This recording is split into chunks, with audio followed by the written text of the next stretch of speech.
And we welcome you back to the Quaker Arrow Show. Folks, today is the last day before the rebrand, and it's a very special day because we are on two separate cameras. We are using the same camera. Cap, welcome. Thank you. Well, yeah, once again, today is the last day, and we are actually getting near the sports season. I can't wait for the sports season this year, Yeah, me too, man. especially for football because there will be some good football games. But the hot topic now is the baseball rules changes. We need to take a look at the rules changes now, as there are some different changes now coming.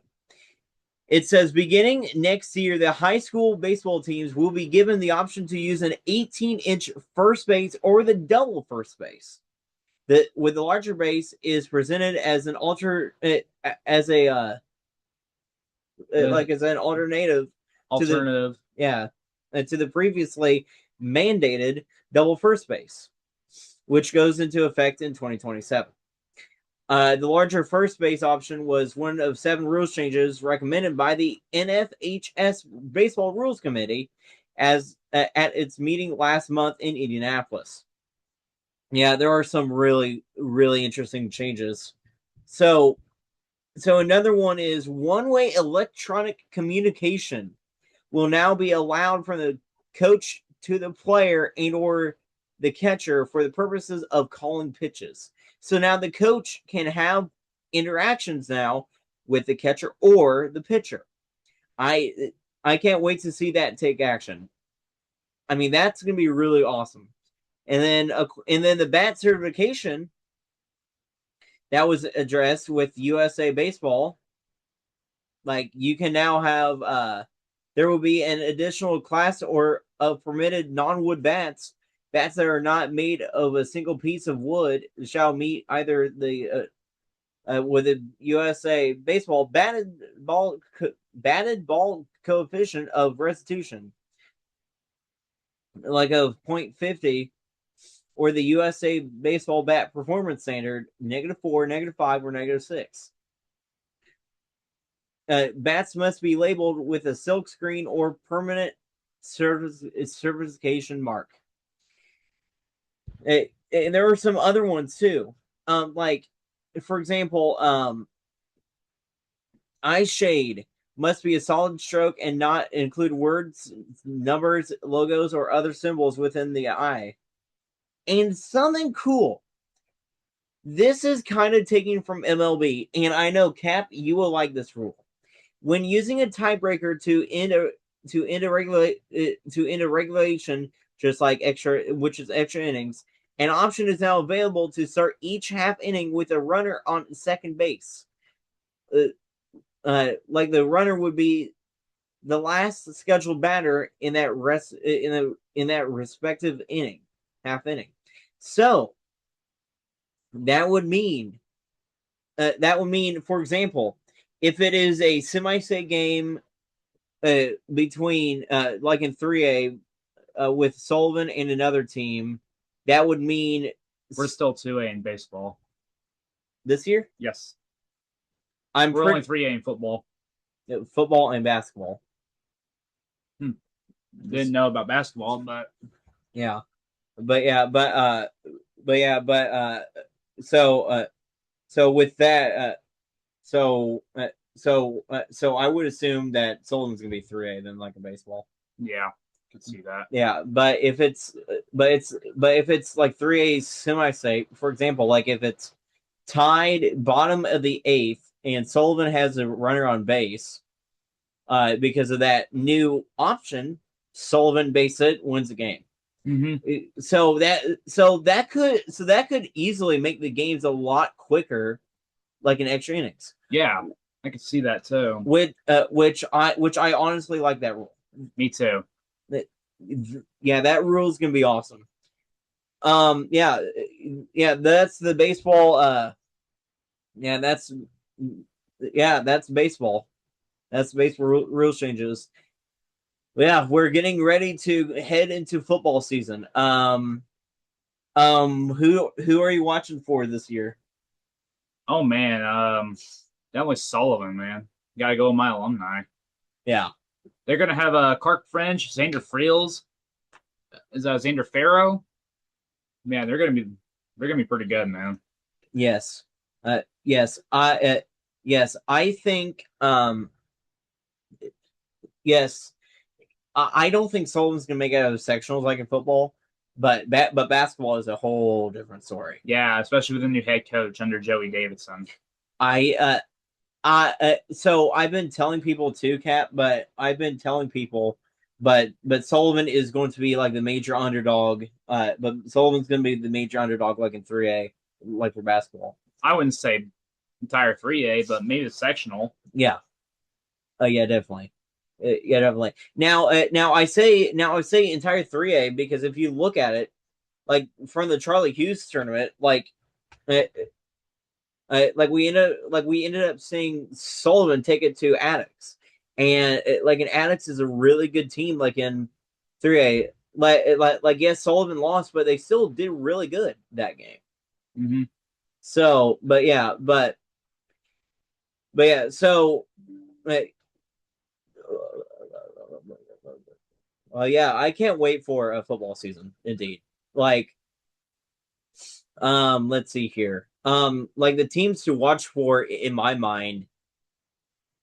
So I still have New Pal like winning 5A. Like that's not in question. New Pal's winning 5A. So who do you have winning 2A? 2A, South Putt is an underdog too. I mean, Yeah. So it's either gonna be, so I think in my mind, like it's gonna be either South Putt, or Cascade, because Cascade's in 2A now. oh yeah, maybe Cascade then. Yeah. It definitely is in that area. Yeah. I mean, Greencastle could be scary, but as right now, they're not. Yeah. Okay. And then even Cloverdale has a chance of make some noise. Yeah. Yeah, and then in class 5A, like for Plainfield sectional, I think Plainfield is definitely the favorite in that sectional. And it's only because the sectional was just crap. Because it's Terre Haute South, Terre Haute North, Plainfield, and Arsenal Tech. It's nothing on Plainfield, but Plainfield sectional is just the easiest sectional. Yeah. In pretty much the entire state. Mm-hmm. Now, meanwhile, for Sullivan football, you got Indian Creek, Edgewood, Scottsburg. I mean, we got a lot of good teams that even Vincent's Lincoln and Washington can make some noise. Yeah. Yeah. Now, I do also have to say, now I do also have to mention too. Now for 6A, I think it's going to be Brownsburg and Carmel in the state championship. I don't think Westfield makes it back for the third year in a row. I think it's going to be Brownsburg and Carmel. Yeah, I can see that too. Now it's definitely going to be Brownsburg, like in state. Yeah. Now, actually, another team we are forgetting is going to be the Monsoon Sales and in Lawrence North, because Lawrence North would be decent. So aren't they in 6A North?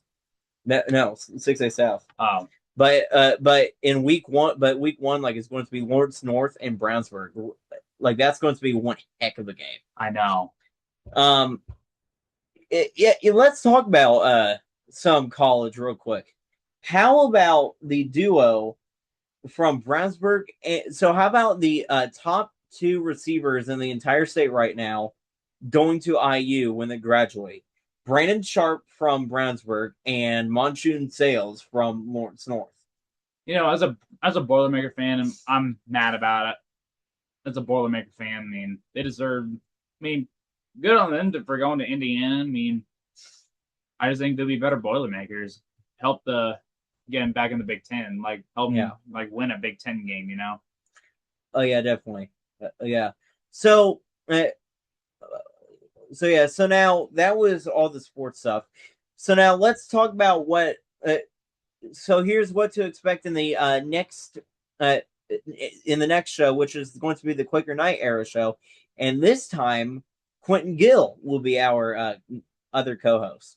So, what is to expect? So, whenever Cap can't make it, whenever Cap can't make it, like whenever Quentin can't make it, so we will still have the show, but it will be just two of us.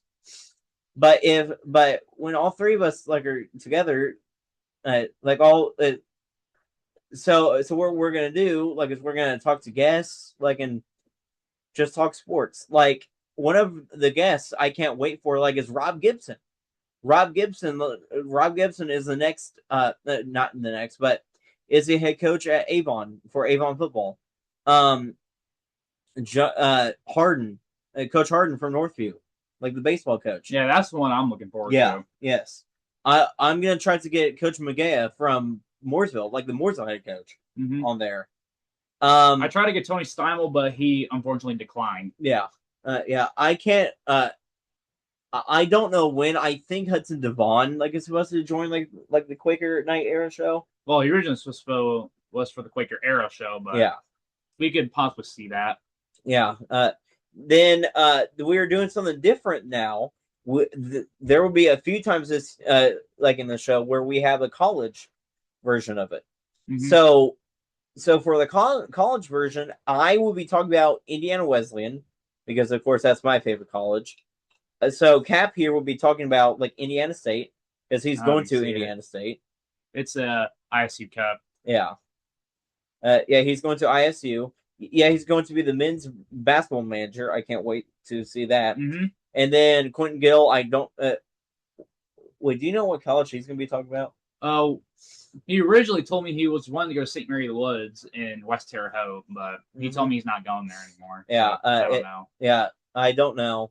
Yeah, you can ask. You can also ask me anything about ISU basketball. I mean, yeah. For the college stuff, I'm gonna try to get one of the assistant coaches there, like at DePaul University, Brian Woodard. Brian Woodard is such a good guy, though. I love Brian Woodard. You also love Matthew Graves if you're a big basketball guy. Former WRV Wolverine. Yeah, and then I know for a fact that one of the DePaul football managers, Emma Hansing, will be joining, and she herself is a former Quaker. So I can't wait to talk to DePaul football about that, and of course the Bell game, which is going to be at Ball State. I honestly can't wait to see that. But yeah, I got a chance to go visit the old stadium at DePaul. Really? A couple years ago, we got a picture there. Even had football practice there. Dang, dang, that's nice. Just me and my sister though. Yeah, and then DePaul was a nice field. I hope it's better than what it was last time I was there. Yeah, then I'm gonna try. Which I know for a fact that you would like, but maybe Grant Irwin, like who is the wide receiver from Indiana Wesleyan, like who could join us. Yeah, I could see that. So, but I will of course have to reach back out to him. But yeah, we're gonna have some great guests coming up, lined up on the Quaker Night Era show. We have some great shows ahead. And speaking of great shows, the Thundercats, some great shows. Kyle Holderfield, Lafayette Harrison head coach, Patrick Shanley, like the head coach at Lafayette Jefferson, like will be joining. And that one's tonight as well. Can't wait to see that. But yeah. So the Thundercats on the Quaker Night Era show will be getting some really good guests. I can't wait to see them. Well, Cap, thank you for joining the Quaker Era show, and it was our pleasure to fill you in on all the sports. For the last time before the Quaker Night Era show, I'm your co-host, Nick Thunder Green, and this is our other co-host, Cap Ellett. And we will see you next time on the Quaker Night era show.